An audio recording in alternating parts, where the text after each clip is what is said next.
So I'm going to welcome back Edouard. Please, Edouard, join me on stage. Thank you. Then Christina, who is the Executive Vice President and President of the Board of Digital Trust Business for Swisscom. Damien, Head of Group Strategy, Managing Director, Switzerland and Austria for SGS. And Christos, that you see on the screen here, who unfortunately is ill today. And because of all the bad experience we had about COVID, we thought he will stay home. So he's not going to be joining us, and he's very sorry about that. So let's look at the results of your poll. If we can see already. Yes, please. Wow. So my dear panelists, let's look at that. It's a really critical enabler, which is a great way to start our conversation, I think. How do you feel about this topic, Edouard? What will be your answer?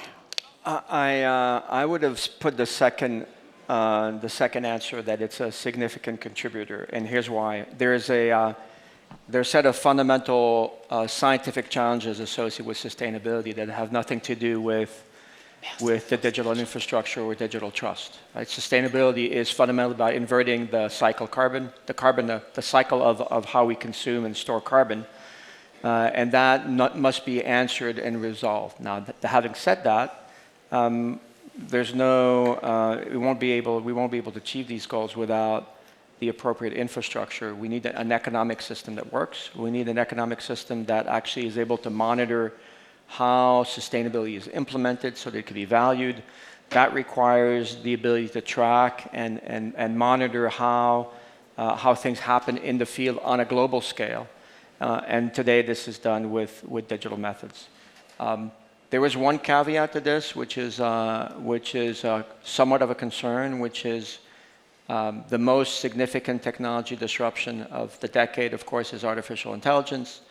And if you read the newspaper, you see that private companies are now reopening or opening new nuclear power plants because of their energy consumption. So now we're on the brink of a new industrial revolution.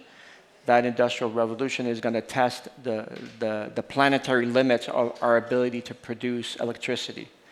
And so we need to put a little bit of that perspective, in that the digital space will consume a lot of electricity, but nothing will happen without it.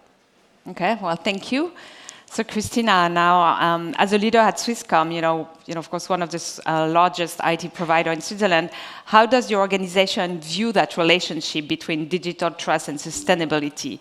How do you see the connection? And look again at some of the results here. How do you feel about that?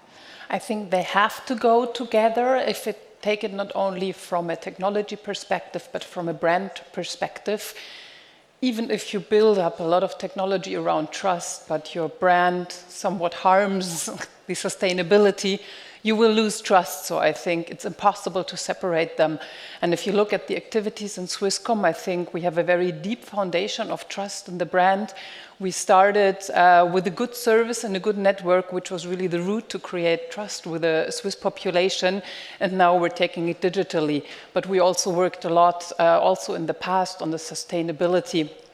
I just learned that from 1919 to now, we reduced our CO2 emissions by 80%. And in the meantime, you can think of the traffic multiplying 30 to 50% every year. You have moving from 2G, 3G, etc., up to 5G. We went to the fiber network. So we had a lot of technology advancements and managed to reduce the footprint at the same time. And we will certainly continue to put our effort on that and make sure that our network runs CO2 not neutral, but with sustainable sources like water cooling, etc., and all the new technologies you can use. So I think, yes, I would agree it's critical that we go together, but I think from a brand perspective, it's an absolute must. You can't separate. So there's clearly a commitment, from Absolutely, systems. yes. And, as you're giving some examples, and we've been talking a lot about best practice sharing, is that something you do with your own ecosystem? Do you share best practices as an industry? Is that something you're Yes, looking of at? course. The telecommunication industry is a lot about best practice sharing, also because it's very standardized. So there basically everybody has the same thing to do, so we can share easily.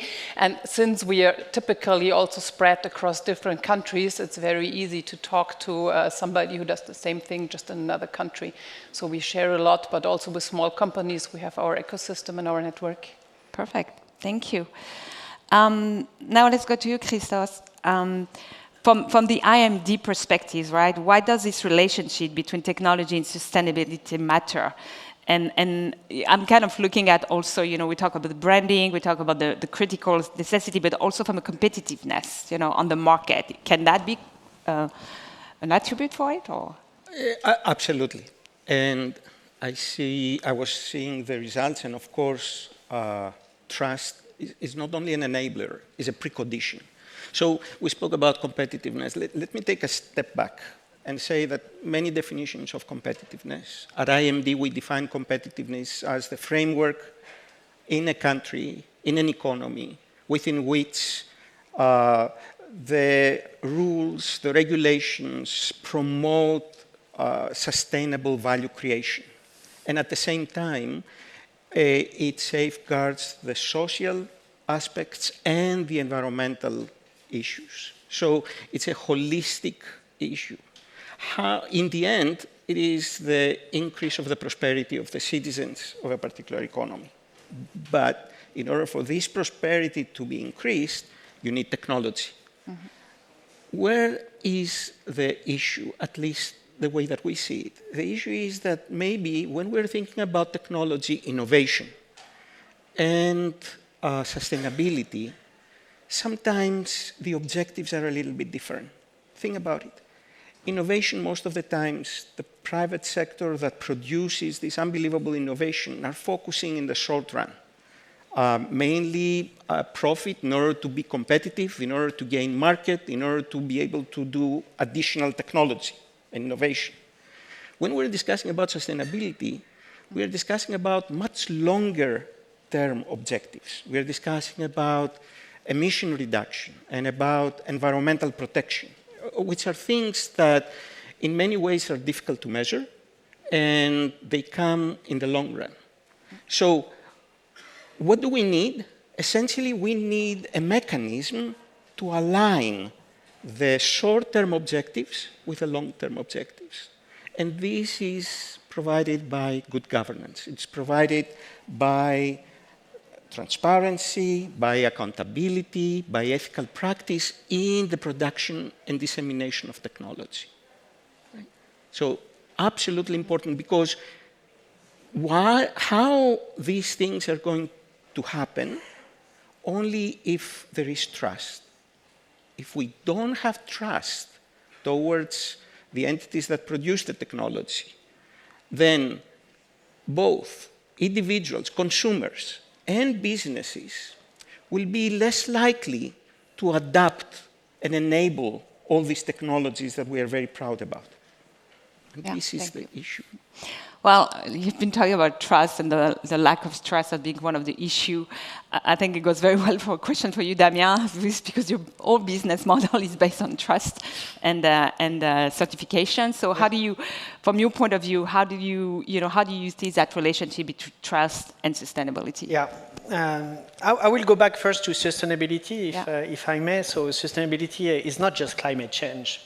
So we are facing a triple crisis, which is climate change, biodiversity loss, and waste and pollution. And it's huge what we have in front of us, and we have to act now, which means that we need to scale up. We need to go fast, and some will say that we don't go fast enough. And at AGS, we have 99,000 people on the ground, 10,000 dedicated to sustainability. It's not enough. So this is where digital technologies are critical to step up. So they are the enabler to go faster, but also the accelerator. And you know what is critical in the sustainability journey when we go with our customers is the traceability. It's the transparency. And of course, the efficiencies that could be provided by the technologies such as AI, IoT, or the clouds. So you see that they are at the heart of the sustainability journey. And again, you come back to the same topic in the end, but it has to be trustworthy. Because if we are just, making the data transparent to everyone, but these data are not verified, you're undermining all the journey, you're undermining what the good company are doing to change something. And you just stop with the marketing, and we're not moving the needle. Yeah, we really don't want to talk into that greenwashing aspect of it, for sure. That's why we need to be sure that the digital technologies are trustworthy and supporting this journey. I don't know how you all feel, but I can feel you are very, very passionate about the topic, and it's really nice to see there is commitment behind it, both from the academic side and the corporate side. But my natural question is now, okay, so it seems that you have hope that relationship will support, a better future for all of us, a sustainable future. But what can be done? What are the things concretely that you think we should be doing, or what are the things that you look from the future? So maybe Christina, with you, when you look at the telco industry, the IT industry as a whole, what's your role in shaping a sustainable future? I think what's to me very important is trust. To me, for the future means that we do believe it is a good future. If you come from a fear-driven perspective, you're not going to be part of the future because you want to avoid it.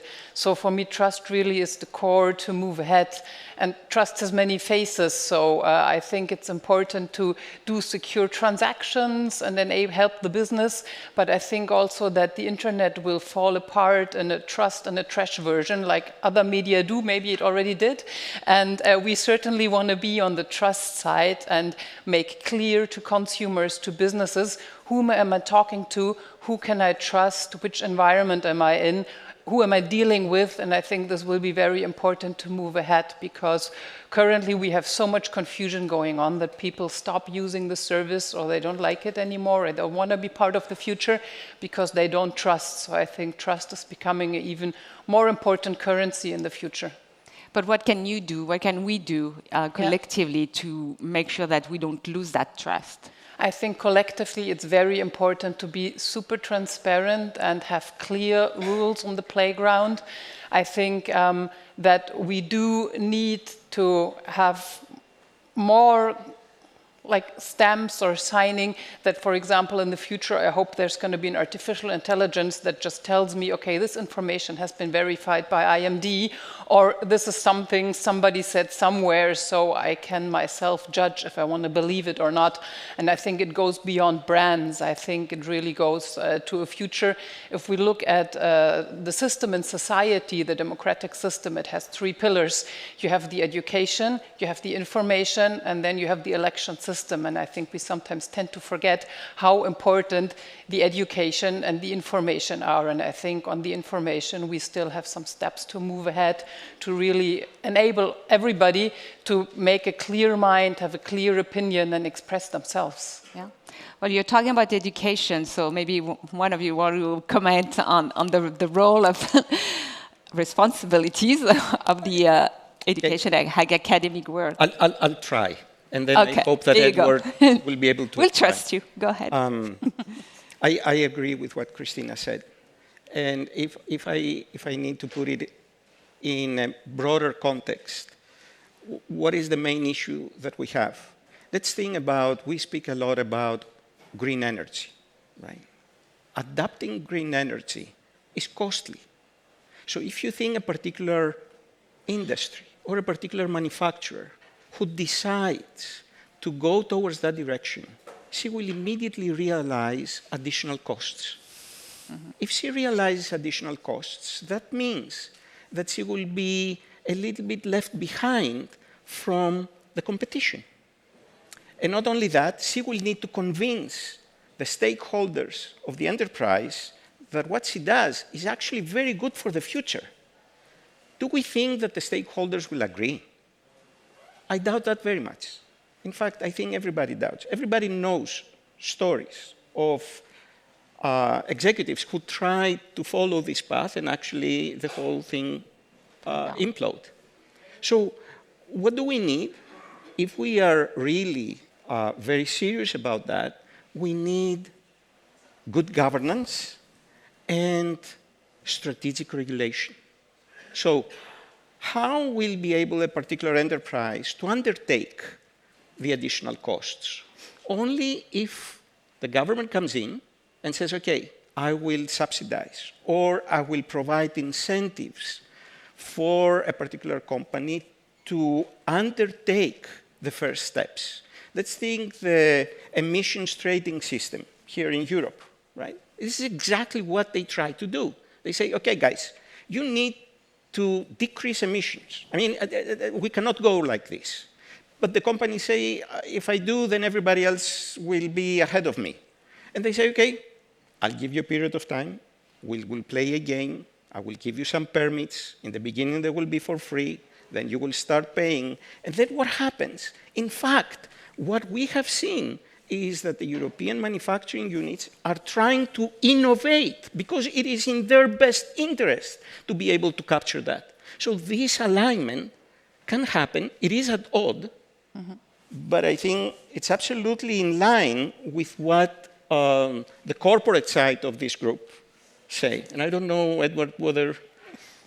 So the question, I think, was also about education. Yeah. So if you look at the levels of trust in government, in large enterprises, and in science, and if you do surveys, and I don't have all the numbers in my head, but here in Switzerland, we have the benefit of having a very high degree of trust in our governmental institutions, a reasonably, in fact, quite high level of trust in our large enterprises and our small, medium enterprises, and a solid level of trust in science. Right? Now, by the way, that level of trust has actually gone down over the last few years for reasons that we can talk about that are actually important to reflect upon. If you look at other countries, and including, unfortunately, the United States, the level of trust of government is at nearly an all-time low. The level of trust in large corporations is also quite low. Yeah. Part of it is because they're more and more disconnected from the population.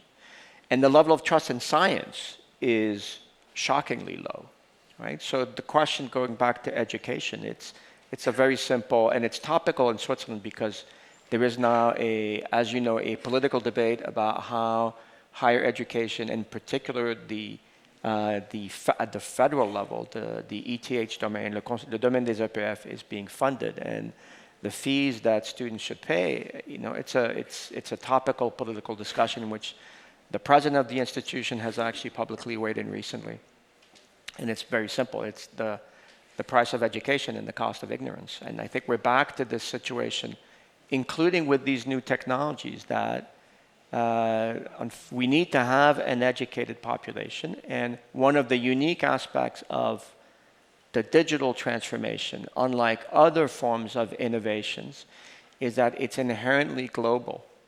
It is inherently interconnected, and therefore we not only need to worry about the level of education, about digital trust, and about sort of the impact of digital transformation locally, but also look at it in a very global manner. Yeah, very well. That's bring me to another point, Damien, on that idea of globalization. I mean, how do you? I mean, you had a change into leadership recently, and what's the vision also on taking it to that global level as a corporate? Yeah, we had a change of leadership, and we have a strategy 27. There is 4 big pillars in the strategy. One is obviously increasing regulation, and we've talked about it, the CBAM, but I can name a lot of others that are directly pinpointing to the sustainability. The second is the nearshoring of the supply chains, and that is again very much linked with our topics. These supply chains are incredibly complex, and you need to make them transparent. And again, that goes back to our digital topics. And then sustainability and digital trust. That's how we even call it at AGS. So we have meetings on a bi-weekly basis with the CEO on these topics. It's global across the company, and we want to lead the industry of the testing, inspection, and certification on these topics. We are the leader at AGS, but it's also our duty to act now and to move forward on that. So it's really embedded in what we do on an everyday basis, and there is so much examples, very tangible ones. Let's just to illustrate, because we can talk a lot, but I think examples speaks for themselves as well. So there is this digital passport, product passport. It's already digital, and it's sustainability. We call it from mining to moving, to driving. And you need to have the full supply chain with the sustainability KPIs embedded in there, transparent, traceable, verified. Typically at the heart of what we do. And you can put so much people behind, a mine, a factory. There's not enough people. We need to digital technology to accelerate and to do that. And that's my topic every day. That's the topic of SGS.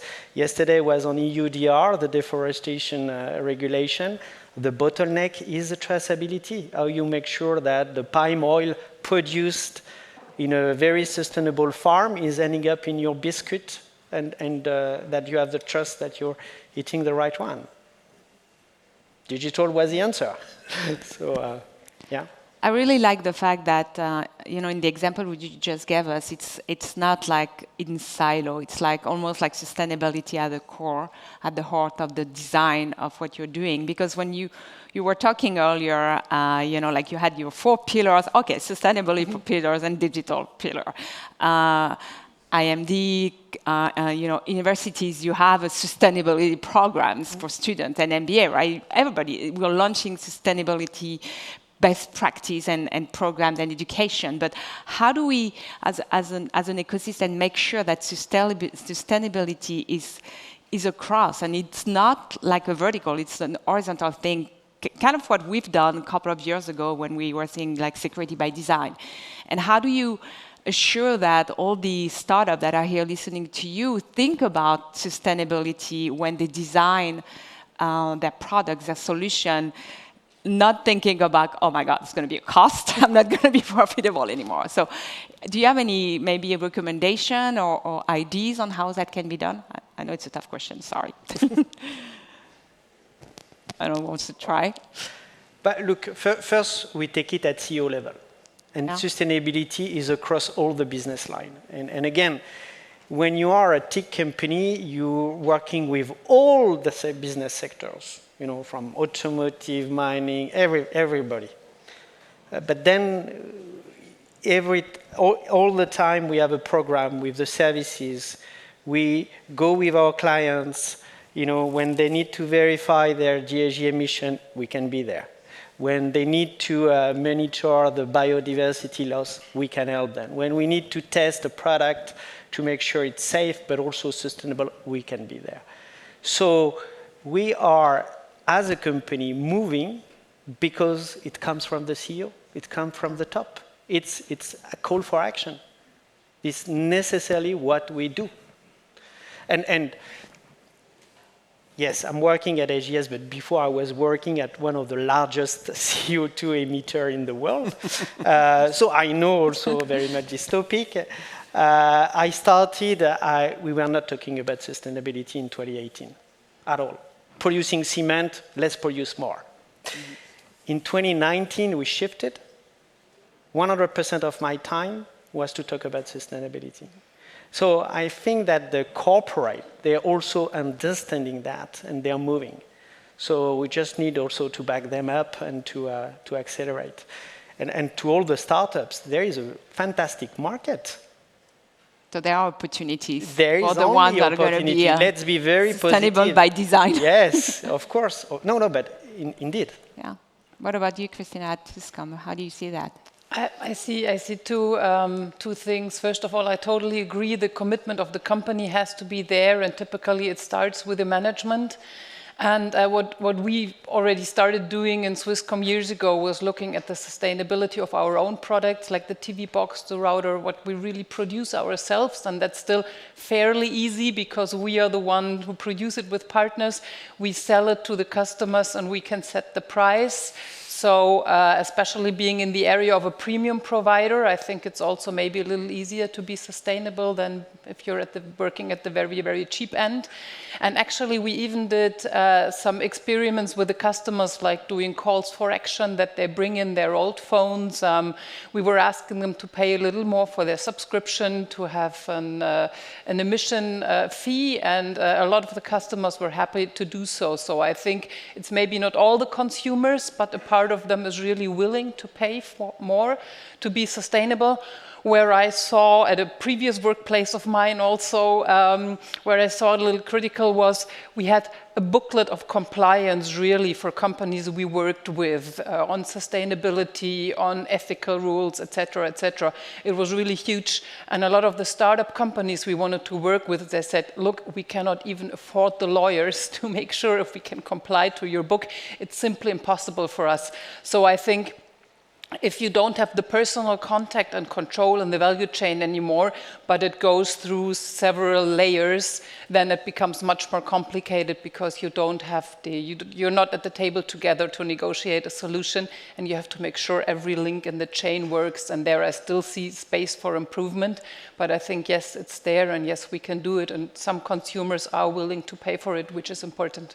Yeah, perfect. Any thoughts on from the OPP? Well, so you were asking the question about startups. Well, of course, if the business model of the startup is to do better cement, well, of course, you need to have a value proposition that is sustainable about better cement, right? Most of the startups here are probably not trying to do better cement. They're probably trying to do something that is solving a problem that is a top-of-mind problem for the enterprises that they cater to. And I think what we saw here are examples that we have at the very top level of these large organizations identified problems, and Swisscom has identified problems. SGS is offering some solutions on a global scale. But if you generalize, what you realize is every single large company right now is having a sustainability challenge. And part of it is quantifying the sustainability impact of the business so that there is a baseline and that management can actually work towards improving that baseline. This is very complex. I'm on the board of a company that actually has done that for years. It's a very, very complex end-to-end problem that requires dedication, but it also requires tools and technologies. And I think when we look at the sustainability transition, it's an entrepreneurial opportunity. There are opportunities for those who are in the high-polluting industries. There obviously are huge opportunities for the deep-polluting industries. There are a number of tax transfers from EPFL that are precisely in the depollution business, because that can be obviously monetized because you can quantify the impact. And then here, in the context of digital trust, there's a whole set of technologies who are about ensuring some form of traceability of business activity, which will, at the end of the day, is the prerequisite towards a more sustainable future. That goes back to the people that answered answer A in the quiz are the ones who basically see it as a prerequisite for the future. You talked about the complexity, at looking at some of these issues as an organization. And a lot of the thing we're doing here is about sharing and learning from each other. Is there a way companies could work together to address those challenges and in a way are part of a complex value chain, right? Do you see opportunities for platforms to be able to create that kind of best sharing practice as an industry? We are going to the same goal, right? We all live on the same planet at the end, and the economy grows and everything that goes with it. So how do you feel about that? Well, there's the good news is there's a number of things that have been standardized, right? The scope 1, scope 2, scope 3 sort of carbon impacts of products are now reasonably well standardized, implemented. What they're not is they're not publicized, right? It's very rare, and it's the companies that actually publicly disclose the carbon impact of their products is still the minority. Now, this is where, in a way, consumers have a voice. Consumer organizations may have a voice. It is also something in which we need to make sure that we focus on the industries that pollute the most, right? You have some sectors that are sort of ahead of the curve in terms of their transparency, but these are not overall, in the grand scheme of things, necessarily the biggest, the ones that have the biggest impact on our climate and on the planet. Getting that level of transparency on the biggest polluters is, or the biggest energy consumers, to use a different term, is probably the most important aspect. And one of them obviously is mobility, right? Yeah. A lot of our energy is moving to, we need to move as a society. Humans do need to move. They feel the need to move. There's economic value in mobility. And obviously mobility has a massive energy cost, and the transition from the internal combustion engine to the electrical motor is necessary. It's perhaps overdue. It's not solving all the problems. It's just shifting sort of the equation to something new. And honestly, when you think about all these big polluting industry, of course, mobility, energy, and digital transformation is at the heart of those industries. So that's where I think there's also a role to play here, where through technology and innovation and that digital transformation, how could we contribute as an ecosystem to make those industry less polluting and more transparent, in a way, more traceable.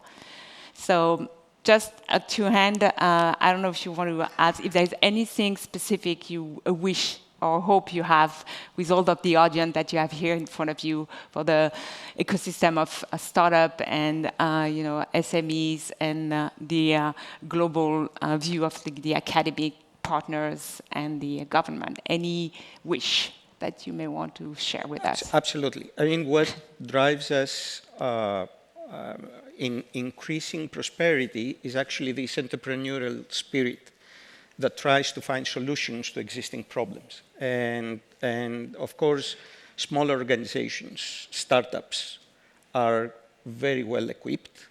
And sometimes larger organizations that have a smaller part tries to do that. So absolutely, this is definitely the case. What needs to be recognized is what exactly the big problems are and how you can identify a solution. And sometimes, there are unintended consequences.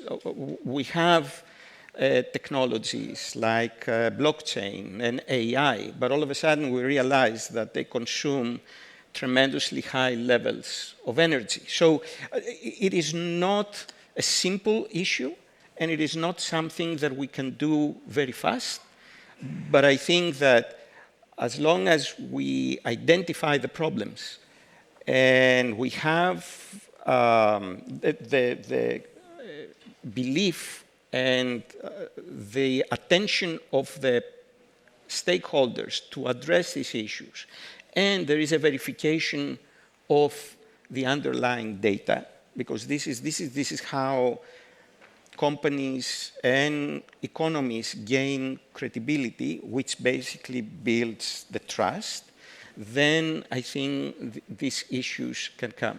And also when you said about, collaboration among companies, absolutely, in some areas. Let's not forget that all the entities, it's not that they are fighting over every single dimension that they do. Most of the times what we see are enterprises that they are competitors in certain areas, but there are partners in other areas, right? And therefore, I think that the identification of these aspects is particularly important. Great. Well, with that, I'm going to close our panel. I hope you all realize, the importance of having those talk more, bridging, the gaps between the trust, digital trust, and sustainability. I think this is probably going to be the start of many other discussions. as it's more like a journey where a lot of the different steps needs to be identified. And my hope for all of us is to really start working together, trying to find some common goals into that quest for a better, more sustainable world where, as an industry and as an ecosystem, we can have a positive impact. So thank you very much. Thank you. you. Thank you.